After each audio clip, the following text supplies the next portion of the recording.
he just couldn't let go of hope for something better.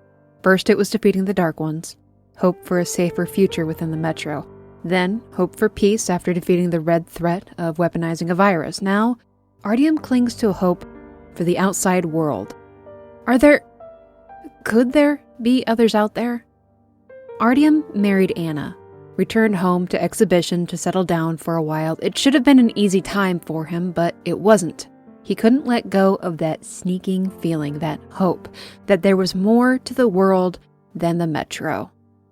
And it took Artyom to the surface time and time again, drawing the ire of his wife. The surface is still infested with dangerous mutated animals, the air's poisonous, the weather has turned freezing.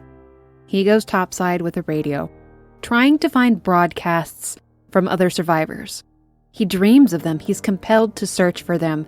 There have to be others, right? Somewhere out there? They have to be searching for others too. Humans weren't meant to live underground.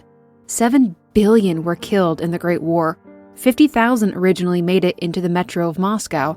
But as fear, corruption, and hatred for one another festered, that dwindled the population down. Rather than accept this as the fate of humanity, Artyom chose hope. And of course, something eventually went wrong. Artyom made a mistake. He had to get pulled out of a dangerous situation. No harm, no foul, save the radiation sickness and draining of medical resources to heal him. It really wasn't fair to put other people in that position. Save him in the tunnels, save him with treatment, keep an eye on him, make Anna worry. I don't imagine that when Miller himself, the leader of the Sparta Order and Anna's father, traveled to Exhibition to handle Artyom's antics, that it really should have been a surprise. Artyom is his son-in-law now, and he's acting strange. Of course the world is destroyed. There are no other survivors. Stop focusing on such childish notions. Miller offered Anna and Artyom positions with the Order back in Polis. Artyom could put his energy and desire to do good to some use, and Anna was clearly not happy in Exhibition. But they remain in Exhibition, and on his next journey to the surface, Anna accompanies him to listen for broadcasts. But, of course, there's nothing there, and they're traveling through a restricted Hansa-controlled zone. Anna ponders why this particular area is restricted. The wildlife is active, yes, but it's no more irradiated than any other zone. It's structurally sound, and there's a train. There's a train traveling through this zone. What the hell? A Hansa patrol rolls up to Artyom and Anna, and with no hesitation, they jump inside. Artyom, of course, immediately gets one-punch manned into a small nap. And this is unusual, no? To pick up Metro personnel on the surface and without question assault them. What's even more odd are the two people in the back of this patrol's vehicle, a teenage male and an older woman, looking for a man who traveled to Moscow nearly a year prior. They claim to be from a village 200 kilometers away, that they were detained by this Hansa patrol, and when questioned about life outside of Moscow, the older woman seems a bit baffled. Well, of course there's other life in the world. Why would Moscow be the only place left? Sure, there's lots of places that aren't pleasant, but there are other people out there. This is counter to everything the leadership within the Metro has been propagating. Those within the Metro believed the world to be a dead, barren place. And this older woman just defied all of that with a few matter-of-fact sentences. So, the Hansa patrol pulls the vehicle over, remove the teenage male and the woman, and line them up for execution.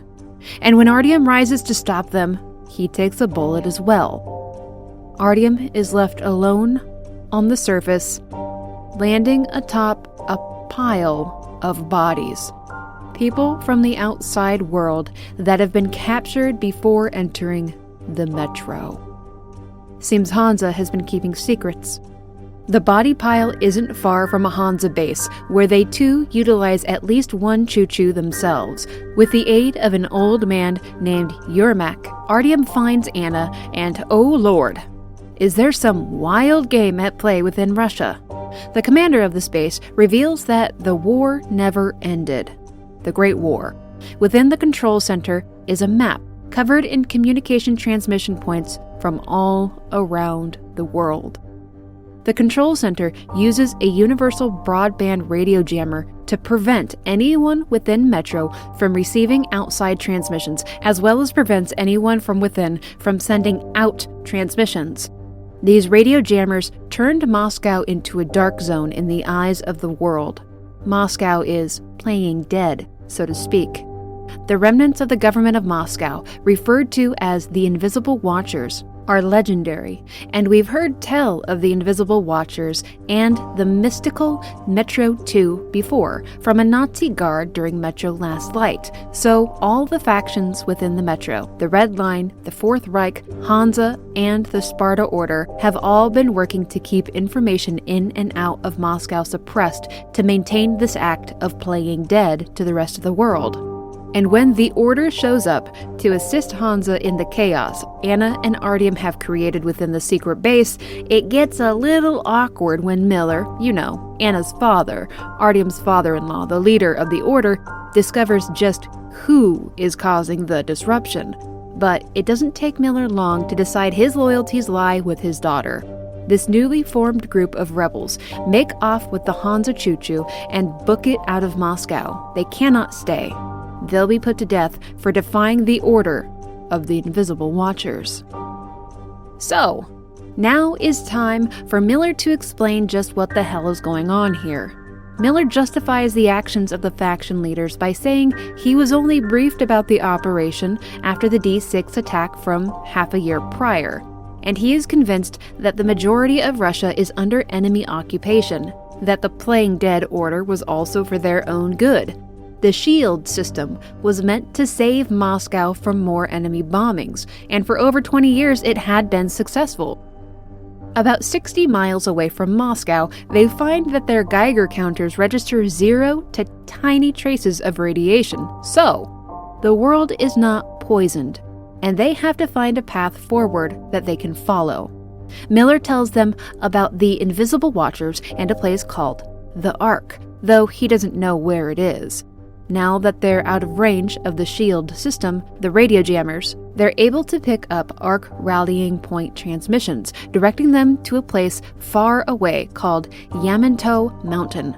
The Ark project is an underground city built before the war and stocked with supplies to last hundreds of people for years. It was where the government would go in case of war or an attack. Aboard the choo-choo they've dubbed the Aurora, they reach the Volga River, where things have become exceedingly odd since the bombs dropped. A roadblock was set across the tracks by a group of fanatics, a cult, that believes that electricity and technology is a sin, which in itself wouldn't be that unusual, except they violently believe it to be true, will deem naysayers to be heretics, and will attack those heretics, or imprison them. Artyom rolling up with his guns, flashlights, gas mask, doesn't really make him a quick friend of this cult, though Artyom does not have to engage in violence as well, at least not in all situations, though it may be tempting. It's at the Volga River that Miller really harps on about his belief that enemies are occupying the country. He himself almost sounds like a fanatic in that regard. While scouting about, Anna comes across a sealed bunker with a tattered American flag flying on a hill atop it. Trying to find a way in, she falls through a hole near the tree, straight into the corridors of an overflowing chemical dump. And the lady doesn't have her gas mask on. It takes some time for the crew of the Aurora to notice her absence and for Artyom to track her down, and when he does locate her, she's struggling to breathe and talking about dreams or hallucinations, though she insists that she's fine. She insists it's just a minor cough. She's fine. Eventually, the Aurora makes it through the roadblock and away from the Volga River, suffering whatever consequences they may before departure. The land around the Ark, around Yamantau Mountain, is real bad. There's high radiation here. The Ark was built to be a massive city bunker, a secret bunker city, but it would appear that it was, in fact, not secret, and it was pummeled during the Great War. But the Ark did its job. It withstood the bombardment and kept those within safe from the outside world. Miller had even managed to reach someone from the Ark as they traveled aboard the Aurora, and it was an interesting conversation. Miller is still deeply entrenched in his paranoia of enemy occupation and desperate to serve a higher command. The reception he got from the other end seemed quite eager for the Aurora's arrival and fed into Miller's obvious enthusiasm to engage with them. At the gates of the Ark, there's wreckage and rubble littering the tracks. Inside the outer shell of the Ark, it looks rusted, broken down, and in ill repair. Not what you would expect from a government city bunker. So, what does your intuition tell you? What do you suppose is happening here? Is it going to be happy? Have we found our happy ending? Perhaps nothing is here? Another sad metro-like place? Cannibals? Maybe a mountain of cannibals? You see, the Great War began before the Ark was actually completed. Don't misunderstand, though. It was intended to be an underground city bunker, yes. It was meant to be supplied with enough food, water, and medicine to last a few thousand people decades, yes. But we don't always get what we want, do we? While outer construction was complete, the Ark wasn't done, and it certainly wasn't stocked with supplies. The government never arrived. The builders and workers who were inside the Ark, going about their jobs when the bombings began, were stuck there, with little provisions to provide for several hundred men. They lured survivors to the mountain and fed off of each other for over 20 years. By the time the Aurora got there, the men were widely feral and off their rockers. A semi-sane member of this new faction, a doctor, has been a driving force behind this survival tactic. He takes Anna to test for disease. She has a nasty cough at this point, to see if she's worth taking as food stock. Of course, as is custom, all hell breaks loose once the crew breaks loose. The Ark is quite similar to D6, in fact, making it easy to navigate for our boys. They retrieve Anna, who exacts some sweet revenge upon the good doctor, and scorch earth as they go through the mountain to reach the Aurora and get the hell out of this place. It was a doomed hope, a lost cause, and it almost cost them everything. Where are they supposed to go now? This was their hope. This was supposed to be the answer to everything. What are they supposed to do now? They consider going back to the Volga, to just fight it out with the locals. At least it's kind of safe there. They definitely can't go back to Moscow. They'd be shot on sight. The Aurora is in bad shape, and they can't keep traveling forever. They've already been going for weeks and weeks since the Moscow incident. In fact, summertime is approaching. One of the crew, a rather intelligent man who nicknamed himself Idiot, discovers a satellite data collection site in an old map. If they can get that data, well, it might show them satellite images that could guide them around radioactive areas. They could spot a clean zone and settle someplace new, away from the metro, Moscow, insane villagers, cannibal psychos, away from the dangers of radiation and mutated animals. They could just get away from the world. So they travel south, to the coast of the Caspian Sea, presumably someplace in the country of Kazakhstan. Here, they must contend with heat, sandstorms, burning oil fields, little remaining water, and the Aurora is nearly out of fuel. Though they did reach their goal, they stopped near the old satellite data facility, but there's not a lot to stay happy over.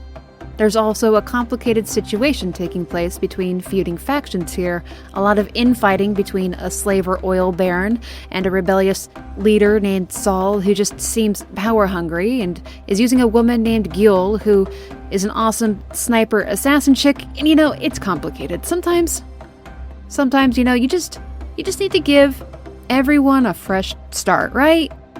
Let the locals try again, you know what I'm saying? Just Let people learn from the past and start new. You dig it? Anyways, the Aurora crew is eventually able to get their fuel and water, and they are able to get those satellite images. They hightail it out of that cursed desert and set sail into a new horizon. Autumn approaches now, and a place has been decided for settlement. A lush valley beside a lake. It's hidden in a forest. It has a hydroelectric power plant from before the war, and it's isolated. In short, it's perfect. Amidst the merriment and celebration, Anna can no longer hide the progression of her illness. Her lungs are being torn apart like cheap wrapping paper. That chemical dump she fell into back at the Volga River, well, it's been worse than she let on. Katya, a nurse and crew member of the Aurora, reasons with Miller in private that the clean air may do her some good. It may fix her lungs. Maybe they can find antibiotics, something that would clear up her cough. Miller, of course, jumps upon this logic, reasoning that it has to be the answer because hope is one hell of a drug. They reach their potential new home, that valley beside a lake. Artyom and a fellow ranger named Alyosha travel ahead to scout out the land, just in case. Here, in this place called Taiga, they find people, though they're not like any people we've encountered before. They lived in this valley when they were children. They were here during a summer camp of some sort, and when the bombing began, they were stranded and left in the care of their camp leader, who they refer to as their teacher. Teacher taught them the skills they would need to survive while also trying to instill civility in the children as they grew, though there were so many of them and only one of him. This wasn't something that could be feasibly done. Bandits brought violence into the valley as the children grew into adults. Their teacher had taught them to be passive, to not engage in violent affairs. But as the attacks grew, a group of the now adults spread away and attacked the bandit camp, slaughtering all within. They became the pirate faction, and the non-aggressive group became the pioneers. Not the weirdest thing that we've seen in the apocalypse, by far. So there's some drama in trying to get through this valley and back to the Aurora. The pirates and pioneers decide that Artyom isn't welcome in the valley, and attacking these people comes with consequences. Artyom chooses between returning the violence upon them or avoiding them altogether. Or perhaps Artyom can just boop their snoots. Alyosha is waiting for Artyom near the dam, informing him that this dam will not hold. But worse than that, it is absolutely aglow from radioactive sediment resting at the bottom of the lake.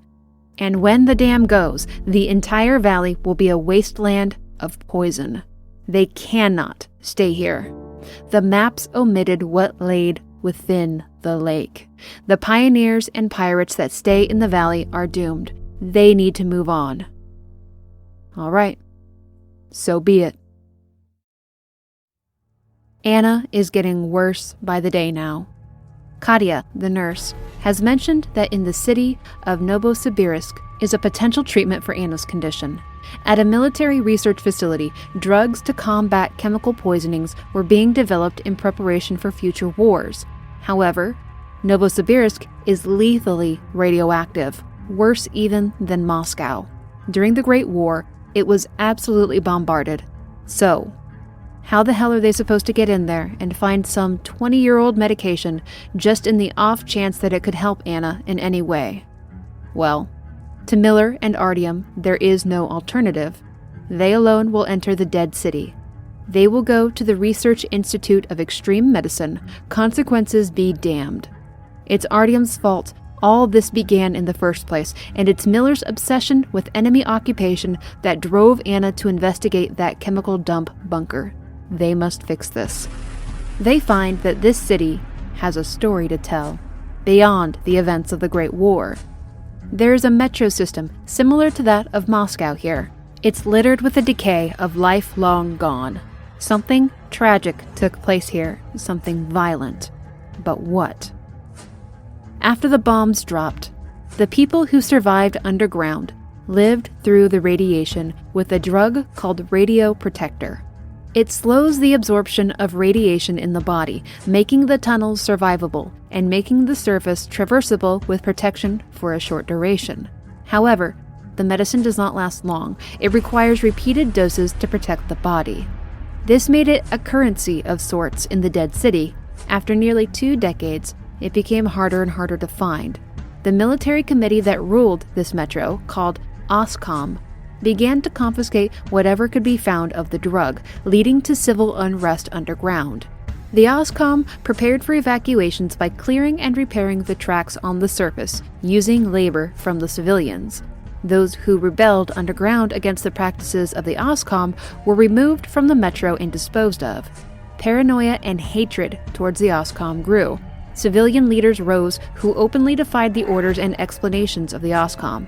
They knew that OSCOM was going to use them as fodder on the surface to clear the tracks, then take everything and abandon the survivors of Novosibirsk to die. When OSCOM began to prepare evacuations for their own leadership, an all-out riot began. The OSCOM turned their weapons on the civilians, committing mass murder on their own populace. Then, they flooded the tunnels with chlorine gas. The only living person who remains is a kid named Kirill. He and his father survived the civil war that took place a year prior to Artyom and Miller's arrival. But his father, a former lieutenant colonel with OSCOM, vanished some days ago during a trip to a satellite data center to search for clean areas to reside in within Russia. Miller and Kirill depart to the SATCOM center to search for Kirill's father and the map he believed was there. Artyom continues to the research institute alone to find the chemical poisoning cure for Anna. The radiation on the surface is absolutely brutal, even with a dose of radioprotector. The animal mutations here are a step above anything at Moscow. Artyom experiences psychic events here akin to what happened while influenced by the Dark Ones so long ago, and anomalies that are fetid with radiation leak. What should have been simple, just getting into the research institute and finding a case of serum for Anna, became an extreme fight against enraged animal mutants and consistent radiation poisoning. But he gets there. He finds that serum, called Renergen F.